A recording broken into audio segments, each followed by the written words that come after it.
इश्किला में आगे आप देखेंगे कि अज़लान शनाया की मौत को अभी तक कबूल नहीं कर पा रहा है। वो हर उस जगह जाता है जहाँ शनाया की यादें होती हैं। वो अपनी माँ को सालगिरह का तोहफ़ा भी वही देता है जो पिछली दफ़ा शनाया और उसने मिलकर दिया था। उसकी माँ उसकी ये हालत देखकर बहुत ज़्यादा परेशान है।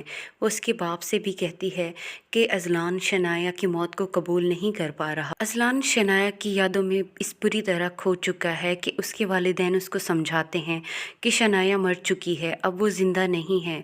तो वो उनसे कहता है कि नहीं, वो शनाया ज़िंदा है, वो उसे कभी मरने नहीं देगा। इस सूरत हाल को लेकर शनाया की सास और ससुर बहुत ज़्यादा परेशान हैं।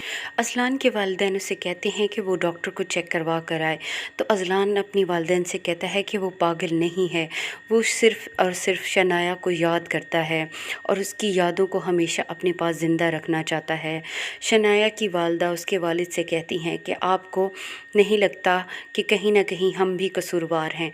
अगर उस रात हम शनाया को ना जाने देते तो ये ना होता। अज़लान को शनाया का वादा भी याद आता है कि वो कैसे अस्का को मेडिकल में एडमिशन लेकर देना चाहती थी और वो इस सिलसिले में अज़लान से बात भी कर चुकी थी। अस्का अपने घर के हालात से इतना तंग होती है कि वो आबिद को कहती है कि वो अपनी माँ को ले आए।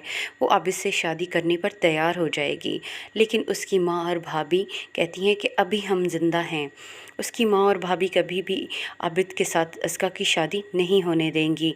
उन्हें मालूम है कि अस्का अपने घर के हालात की वजह से ये सारा कुछ कर रही है। अस्का की माँ और भाभी कहती हैं कि अभी हम बड़े ज़िंदा हैं और हम ये फ़ैसला करेंगे, आबिद के साथ तुम्हारी शादी नहीं हो सकती और हम तुम्हें अपनी ज़िंदगी बर्बाद नहीं करने देंगे। तब बहुत ज़्यादा परेशान होती है क्योंकि ना ही उसके पास पैसे हैं और ना ही कोई ऐसा ज़रिया है कि वो अपनी मेडिकल की फ़ीस अदा कर सके। दूसरे दिन अज़लान एक फ़रिश्ते की तरह उनके घर आएगा और अस्का को कहेगा कि वो अब तैयारी करे और मेडिकल में एडमिशन के लिए वो उसकी तमाम ड्यूज़ अदा कर देगा। अज़लान हर वो काम कर रहा है जो शनाया करना चाहती थी और शनाया की बहुत बड़ी ख्वाहिश थी कि अस्का मेडिकल में एडमिशन ले, क्योंकि वो एक बहुत ही होनहार तालबा है।